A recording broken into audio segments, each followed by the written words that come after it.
Welcome to the From Mourning to Meaning interview series, where we are learning how to break through intolerable grief and return to meaningful living. Today, I have with me Sara Deren. Sara, thank you so much for joining us. Thank you for having me. I'm delighted to be Of here. course. Of course, of course.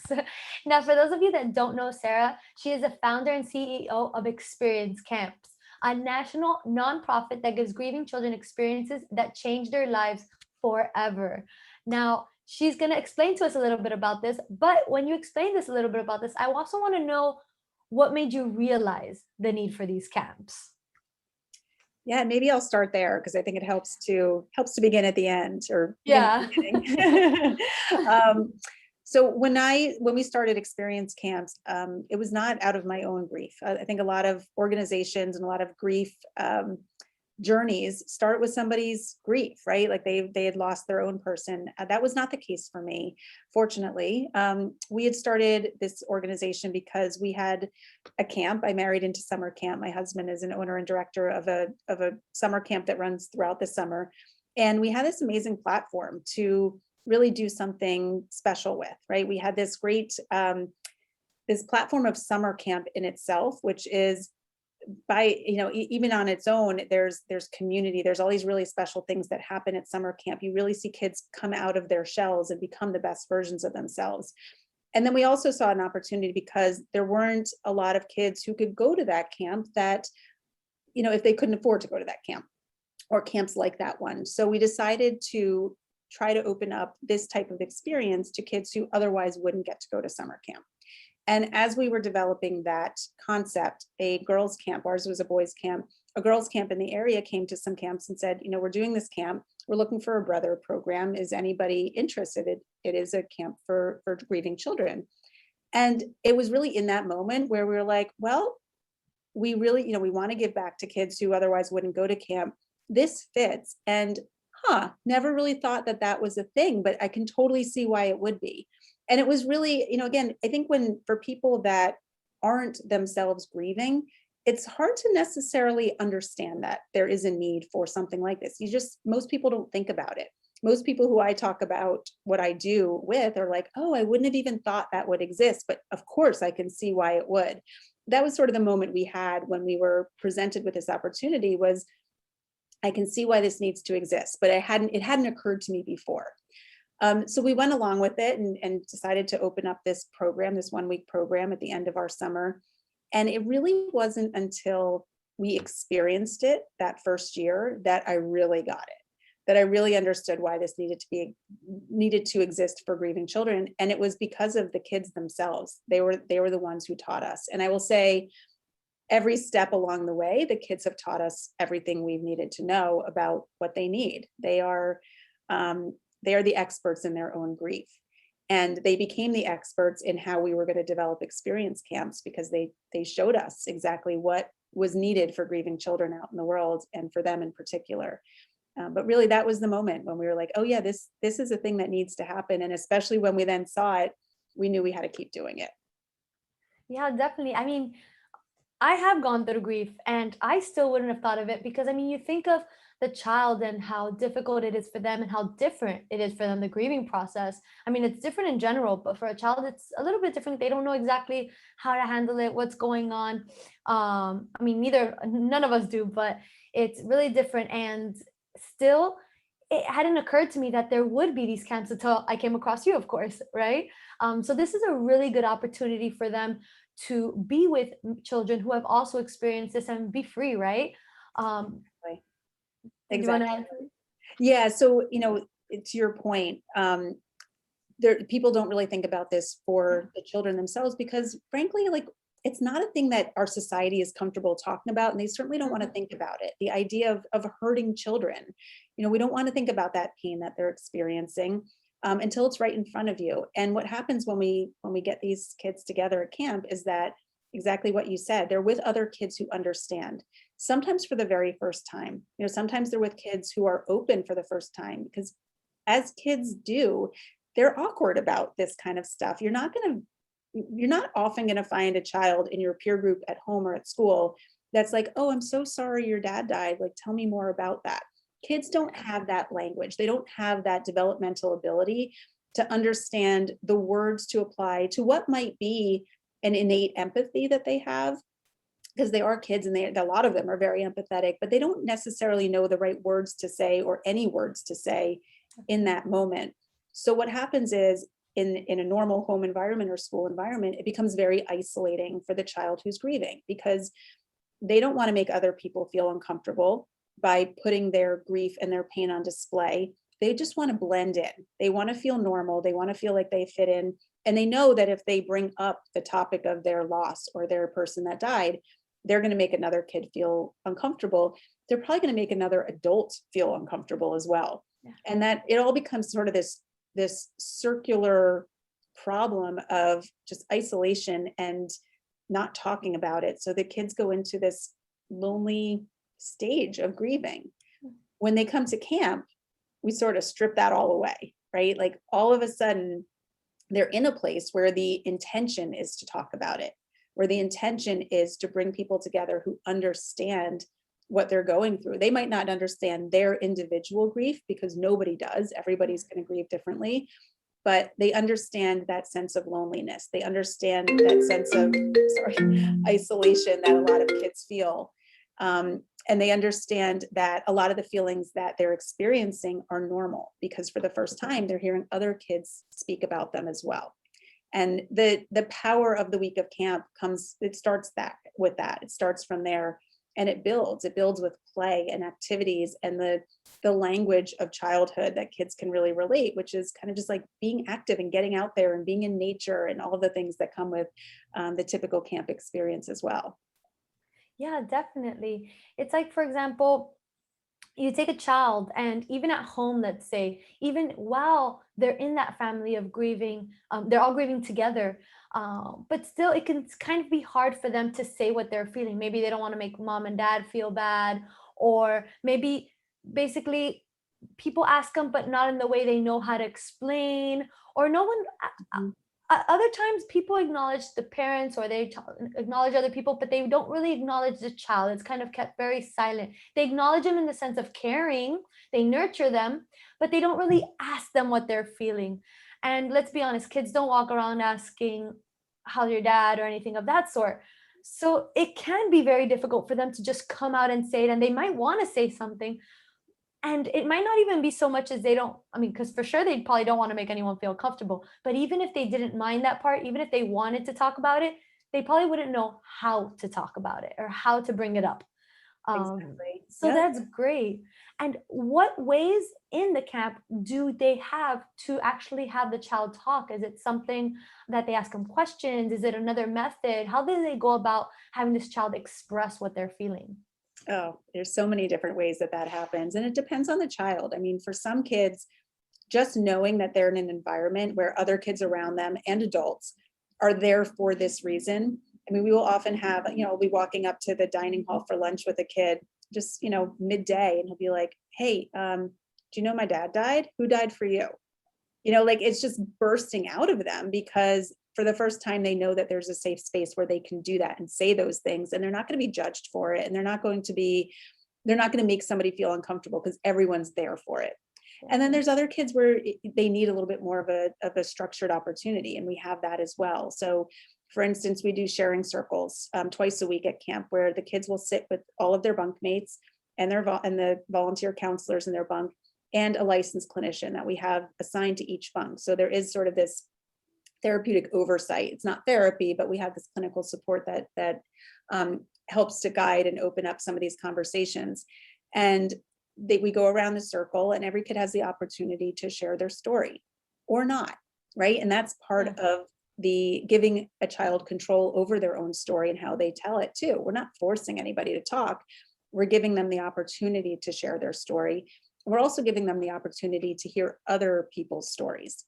And that can be just as powerful. I mean, especially for kids who, again, feel very alone in what they're going through, whether it's because they don't have someone to talk to at home, or especially if there's a stigmatized loss, if there's a suicide, an overdose, a homicide, it becomes even more complex for them to talk about it with people outside of camp. All of a sudden, you're with other kids who might have had similar experiences or similar loss types, And that is so incredibly powerful in that moment where a kid can recognize his or her story in somebody else in a way that they've never experienced anywhere else. So even just hearing someone else's story, hearing somebody else's emotions around their story, whether it's, I was angry, I regret what I said, whatever those feelings are that they've been keeping kind of locked down because they were embarrassed or they thought those feelings were wrong or not okay. Another feeling could be, I feel okay. Why don't I feel more sad that my person died? Like, that's okay too, right? Yeah, So it's just giving them an opportunity to really normalize and understand that they're not the only ones going through what they're going through, whatever that is. Yeah, definitely. I mean, I think about it and I think, for example, my father passed when I was a month after I turned 16. I mean, I was 16. I wasn't a child, I was a teenager. Child, that's Um, child. Still child, yes. But I remember when that happened, I lied about everything. Like, people would ask me where my father was. I was like, "Oh, he's working. At this time, he works. At this time, he's already home." And because I didn't know how to say anything, I didn't want to say anything. I didn't know anybody. I felt unsafe, actually. I don't know why, but it felt really unsafe. Like, my dad wasn't there. If everyone knows my dad isn't there, I'm not safe, right? Mhm. So again, I never really spoke to anyone who had a death in their family. So knowing how I was, and I was 16, I imagine kids of all ages, even younger, I can only imagine how difficult it is for them to actually say something and to feel like someone relates to them. So to have someone next to them, have gone through something of that sort, and not only that, but have a place where it's actively talked about so openly. Even if you don't talk, just hearing those conversations makes a huge difference, because it allows you to actually, even if you don't share what you're feeling, share your emotions, share what happens, you're still thinking about it, and you're understanding that you're not the only one. You're understanding that it's okay to be upset, okay to be sad, and the process is still going for you. It's still working for you. You're still trying to get through that, even if it's on your own, but you're listening to others that have also gone through it.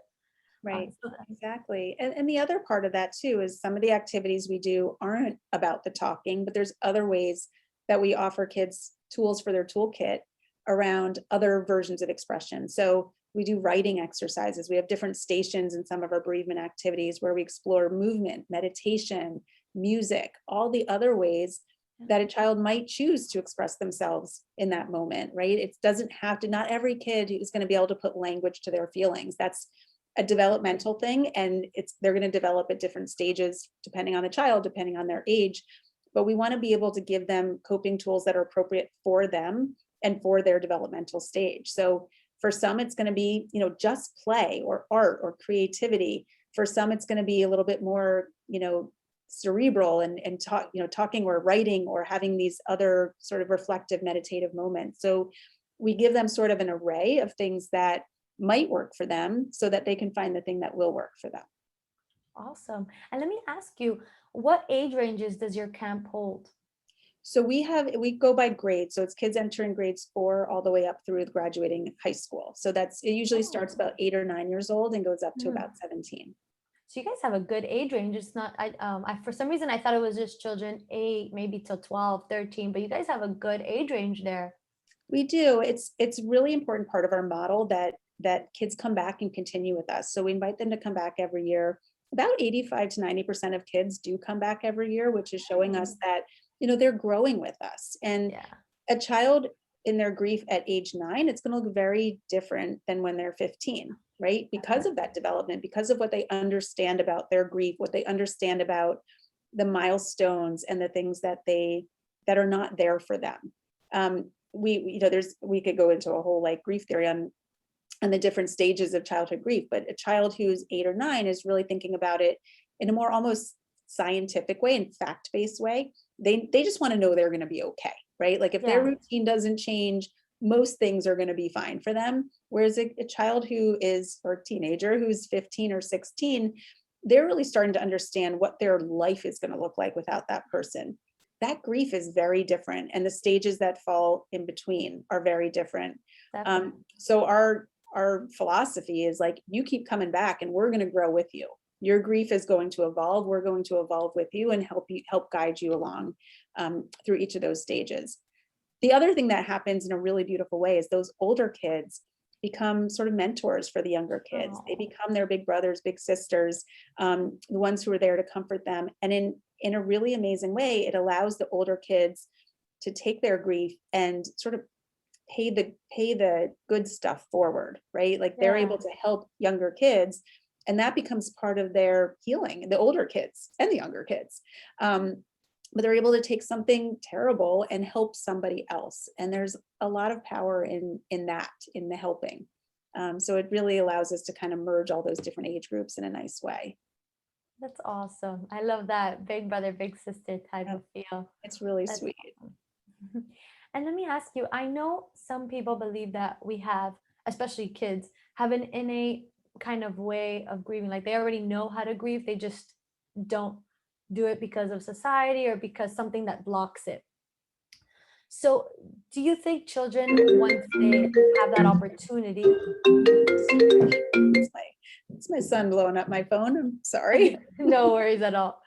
Do you feel like when kids have that opportunity, they're easily able to kind of be overwhelmed and not overwhelmed in it, but kind of like let it sink in, like let it go, let it flow? Or do you feel that is a process that they have to still learn how to really open up and be okay with sharing, or not even sharing, but be okay with feeling the feelings and all that?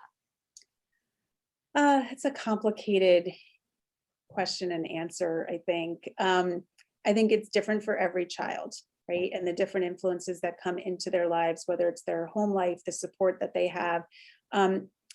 I don't think there's a way to learn to grieve. I think the grief, especially for children, comes naturally. I mean, grief is just at its most basic level, it's the natural response to loss, right? To the Mhm. death. So whatever that grief looks like is what it looks like. Yeah. I think the things that complicate grief for kids is society's input into that.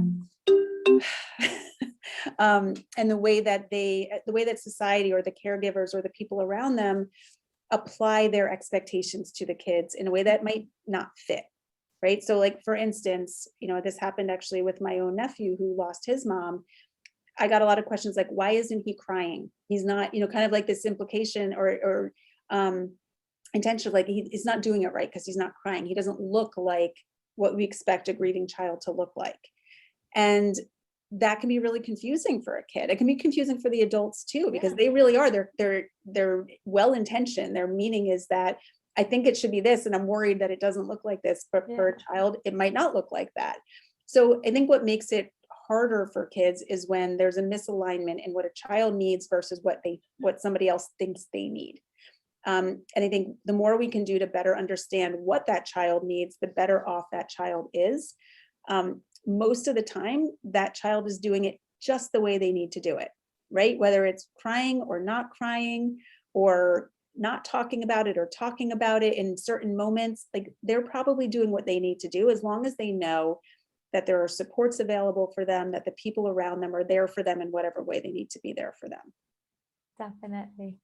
I love that. And do you feel there is like a healthy balance between grief and joy? I think there can be. I think there should be, in the best cases, in the healthiest form of grief. There's a grief theory called the dual process model, which is the idea that a healthy adaptation to loss involves the movement from sort of that acute grief into acute joy, if you will, and everything in between, but that you can flow naturally between those things. You can sit in your big feelings of grief, but you can also experience the joy of life. And I think children do that really naturally. I think children want to be able to do that, want to have permission to do that.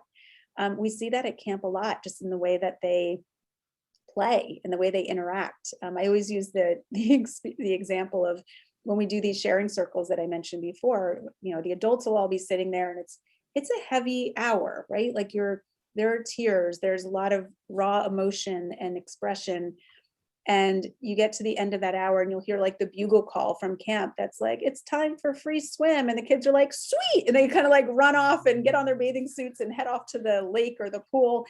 And the adults are there like, what just happened? Like, you can't even like pick yourself up off the floor.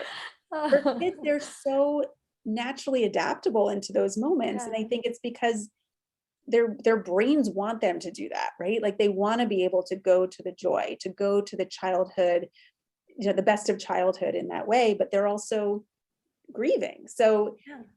for kids, I think they can naturally move more flexibly between those things. For adults, I think it becomes more of a learned process that we have to, in some ways, remind ourselves to have permission for the joy, and go naturally between those. Definitely. I definitely love this opportunity that you've given children and families in general, not just children, because this also gives help to the families of those children. And it's great that they have a place to connect with other children, connect with people that can understand them, that can ask them questions and allow them to just grieve and feel and also enjoy, right? Enjoy their time there, even though they are going through this process as well. But I also understand that there's a lot of people out there that might not have the accessibility to a great camp like this. Maybe they're not in that location or in anything of that sort. Is there anything you can tell those families maybe to help their children or anything of that sort? Absolutely. I mean, first of all, there's a lot of grief support in different local pockets around the country, and around the world. So one is to seek out the peer support opportunities in your community. There's different kids need different things. Some kids will need therapy. I would argue most don't. I think most kids just need to understand that they're not alone, to kind of break down those walls of isolation. And that can best be done with other kids that understand what they're doing. So really seeking out whether it's a formal peer support group or even just other kids that they can talk to is really helpful.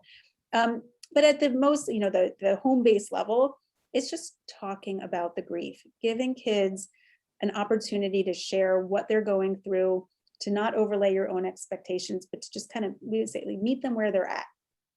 Go to where they are, rather than expecting them to be a certain way or act a certain way. Being careful with the language to not put too much pressure on a child to again grieve a certain way, but also to like take care of certain things. Like they are still children, and a lot of times when a parent or caregiver dies, or even a sibling dies, children are expected to become adults really fast. Mhm. And that can be so disruptive to their development, to their psyche, to all the things that they go through, and to their grief. So to really just allow them to be children, don't expect them to be, the man of the house if their father dies. Like we hear that a lot. A lot of kids will say, here's the thing that somebody said, and I was really uncomfortable with this, or I didn't even know I should be uncomfortable with this. But to just, again, meet them where they're at and keep the conversation open so that they can talk about it when they're ready to talk about it in the way they want to talk about it. Yeah, definitely. And I'm sure now hearing about this, because a lot of people probably don't even know that there's these camps out, and people will definitely go out and search for it and see if there's anything in their location. But if there's not, it's nice to have that opportunity also to, like you said, seek out any peer help, anything of that sort, to help them out, or just like you said, open the floor for that conversation with their child. So that's awesome. That's awesome all on its own. Now, I know you have something special that you want to offer those that are watching right now so they can get a little bit more information. If you want to talk about that. Absolutely. Well, it kind of tying together the idea that we're emphasizing talk about grief, right? We want people to be out in the world, creating a society where kids can express themselves, where they can feel normal in their emotions. And we also, as I mentioned before, we're not great at that as a society. Most people don't even know where to begin. So we've developed a talk about grief discussion guide so that we can help guide people that are either grieving or people that know somebody who is grieving to have these conversations, to open up the dialogue. Because of what I do, I end up having a lot of conversations about grief, and I can't tell you how impactful it is to have what could be a casual conversation about the weather that very quickly turns into something that is deep and meaningful for somebody, and the connections that you will end up feeling with the person you're talking to by opening up the opportunity to share their story or for you to tell your own story. So this Talk About Grief guide just gives you some tips on how you can do that, how you can open up those conversations, some of the things you can say, the prompts to get it going, and to really create a world where we can just talk more openly about a topic that has been taboo and under talked about for too long. Definitely. And I'm definitely going to include that link for you guys so you guys can check it out. It'll be as easy as clicking. You don't even have to think about what to type. Just click, go access it so it can give you a guide and give you some help on that as well. Awesome, Zara. Thank you so much for offering that. Now, before we go, I know there's going to be probably a lot of things that come to mind, but if you can leave all our watchers with just one thing to take with them, what would that one thing be? I think it would be a reminder to lean in to grief. As a society, as individuals, we tend to lean away from it because it makes a lot of people uncomfortable. I think this is just a reminder to lean into it and seek out the connections that can come from that, and the depth of the experience that can come from, just as I said, talking about grief and showing up for the people who are grieving in your life. Definitely. Awesome. Yes, that is definitely something we have to do. Lean more into it and just be okay with feeling it out, right? Exactly. Awesome. Awesome. Well, thank you so much for joining us, for giving your advice, your experience with the kids, and all that help, because I know a lot of families out there just don't know what to do, how to do it. They're probably just trying to figure it all out, right? They're trying to figure it out for themselves and even more for the children. So thank you so much for sharing that. I'm sure everyone is really taking a lot from it, and we really appreciate you jumping on and talking that through. Well, thank you. Thanks for having me and for doing what you're doing to bring meaning from mourning. Of course. And thank you guys for watching the From Mourning to Meaning interview series. And look out for tomorrow as we have another interview that will definitely bring you a lot of value and help. Bye, guys.